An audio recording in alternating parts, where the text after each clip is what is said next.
Hello বন্ধুরা, কেমন আছো সবাই? আশা করি ভালোই আছো। তোমাদের ভালোবাসা আশীর্বাদে আমিও খুব ভালো আছি। দেখো, আজ আবারও চলে এসেছি তোমাদের জন্য নতুন একটা ভিডিও নিয়ে। আমার ভিডিও দেখে তো বুঝতেই পারছো যে আমি কি করছি। ঠিকই ধরেছো তোমরা, আমি আজ করব বিরিয়ানি। অনেক দিন ধরে বিরিয়ানির চাল আনা ছিল, চালগুলো নষ্ট হয়ে যাচ্ছিলো। তা বর বললো যে টাকা দিয়ে কিনে আনতে হয় না চালগুলো, তুমি সমানে নষ্ট করছো, কতদিন হয়ে গেছে চালটা। তাই আমি বললাম ঠিক আছে, তাহলে একটু মাংস এনে দাও, তাহলে আজকে বিরিয়ানি করবো।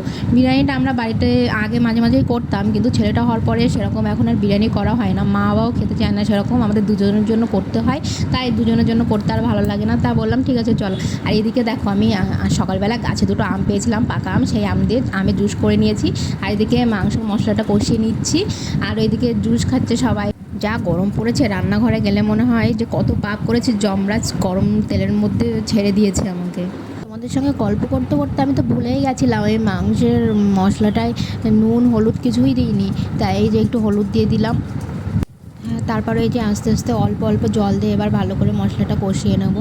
দেখো মশলাটা কষাচ্ছি, আর এই দিকে দেখো আমি মাংসটা এবার দিয়ে দেবো এর মধ্যে। মাংসটা দিয়ে আবার মাংসটা ভালো করে কষিয়ে নেব। তোমরা কে কোথা থেকে ভিডিওটা দেখছো একটু কমেন্ট করে জানিও। আর হ্যাঁ, ভিডিওটা ভালো লাগলে একটা লাইক কমেন্ট শেয়ার অবশ্যই করে দিও, আর আমার পেজটা ফলো করে দিও অবশ্যই। আর যারা ইউটিউব থেকে দেখছো অবশ্যই চ্যানেলটা সাবস্ক্রাইব করে দিও। সবাইকে তো আমের জুস দিলাম, আমার আমের জুস খেতে ভালো লাগে না, তাই আমি এবার একটু আম খেয়ে নিলাম। আর এদিকে মাংসটা হয়ে গেছে, এবার আমি বিরিয়ানিটা লেয়ারে সাজিয়ে নেবো। দেখো আলুগুলো এক এক করে আমি হাঁড়িতে দিয়ে দেবো। আর হ্যাঁ, হাঁড়িতে আগে একটু, আমি ঘি খাই না তাই একটু সাদা তেল দিয়ে দিয়েছিলাম। তারপরে আস্তে আস্তে করে তোমার ভাতগুলো দিয়ে দেবো। ভাতগুলো দেখো কি ঝরঝর হয়েছে, এত ঝরঝরে ভাত আজ অব্দি যতদিন বিরিয়ানি করেছি আমি কোনোদিনও হয়নি।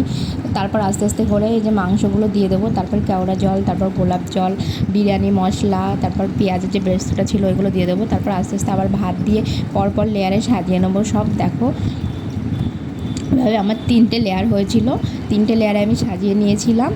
মা বাবা বিরিয়ানি খায় না, তাই মা বাবার জন্য একটু সাদা ভাত রেখে দিয়েছিলাম। মা একটু তাও খায়, বাবা একেবারেই খেতে চায় না। আর এই চালটা দিয়ে নাকি একটা গন্ধ বেরোয়, সেই গন্ধটাই নাকি বাবার পছন্দ হয় না। আমার তো ওই গন্ধটার জন্য বিরিয়ানিটা ভালো লাগে।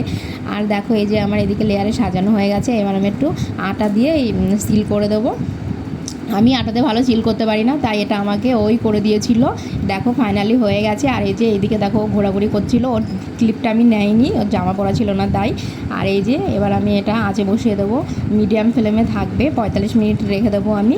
দেখো আর আমি বাকি কাজগুলো এবার করে নেবো, যে স্যালাডগুলো কেটে নেবো একটু। ফাইনালি এই যে নামিয়ে নিলাম, আর এদিকে আটাগুলো আমি এই যে ছাড়িয়ে নিচ্ছি।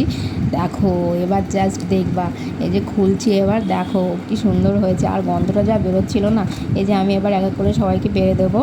আর হ্যাঁ, আমরা একটু পরেই খাবো, মা বাবাকে আগে বাবার অলরেডি খাওয়া হয়ে গেছে ভাত, আর মা খাবে, মাকে বেড়ে দিচ্ছি আমি।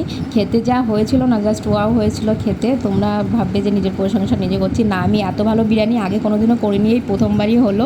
আর এর আগে যতবারই বিরিয়ানি করেছি কোনো না কোনো ফল ছিল, হয় নুন কম ছিল, নয় ঝাল বেশি হয়ে গেছে, কোনো না কোনো সমস্যা হয়েছে, ভাতটা নয় নরম হয়ে গেছে, কিন্তু এইবার পুরো পারফেক্ট ছিল। যাই হোক, আজকে ভিডিওটা এই পর্যন্তই ছিল। ভালো থেকো সবাই,